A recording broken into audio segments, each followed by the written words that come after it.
कार्तिक महात्म्य। कार्तिक महात्म्य 9वां अध्याय।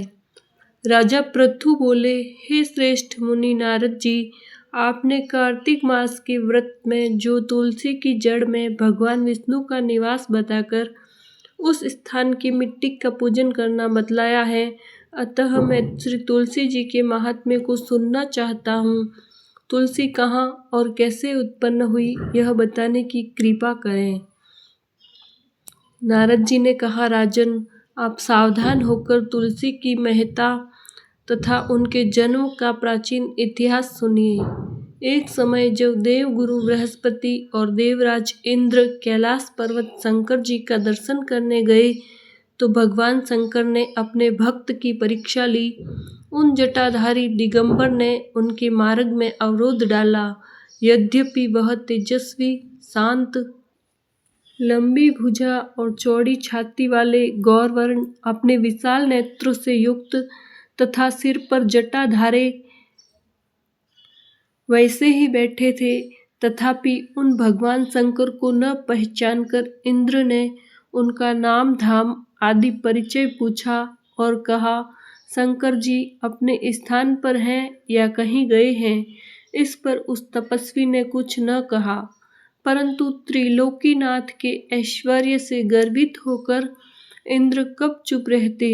उन्होंने क्रोध कर तपस्वी से घुड़क कर कहा, अरे मैं पूछता हूँ, तू उत्तर क्यों नहीं देता? मैं अभी तुझे वज्र मारता हूँ, फिर देखता हूँ तुझ दुर्मति की रक्षा कौन करता है। ऐसा क्रुद्ध हो इंद्र ने ज्यों ही उस दिगंबर को मारने के लिए हाथ में वज्र लिया, त्यों ही भगवान शंकर ने वज्र सहित इंद्र का हाथ स्तंभित कर दिया और विकराल नेत्र कर भगवान शंकर ने उसे देखा, त्यों ही ऐसा विदीन हुआ मानो वह दिगंबर प्रज्वलित हो उठा और तेज से जला देगा।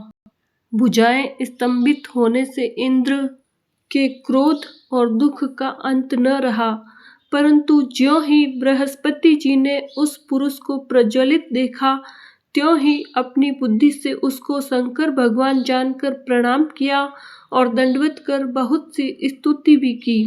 फिर इंद्र ने भी भगवान शंकर से कहा, हे दीनानाथ, हे महादेव, अपना क्रोध रोक कर इंद्र के अपराध को क्षमा कीजिए। बृहस्पति के यह वचन सुनकर महेश्वर गंभीर वाणी से बोले, मैं अपने नेत्रों से निकाले हुए क्रोध को कैसे रोकूं?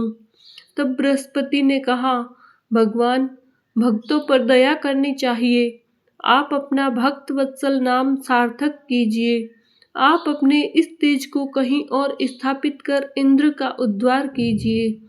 तब भगवान शंकर ने गुरु बृहस्पति से कहा, मैं तुम्हारी स्तुति से प्रसन्न हूँ, जो तुमने इंद्र को जीवन दान दिलवाया है।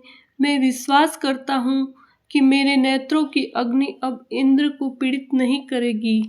बृहस्पति ने से ऐसा कहकर भगवान शंकर ने अपने माथे से निकले हुए अग्निमय तेज को अपने हाथ में लेकर क्षीर सागर में डाल दिया।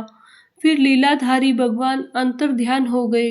इस प्रकार जिनको जानने की इच्छा थी उसे जानकर इंद्र और बृहस्पति अपने स्थान को चले गए। कार्तिक महात्म्य का 9वां अध्याय समाप्त।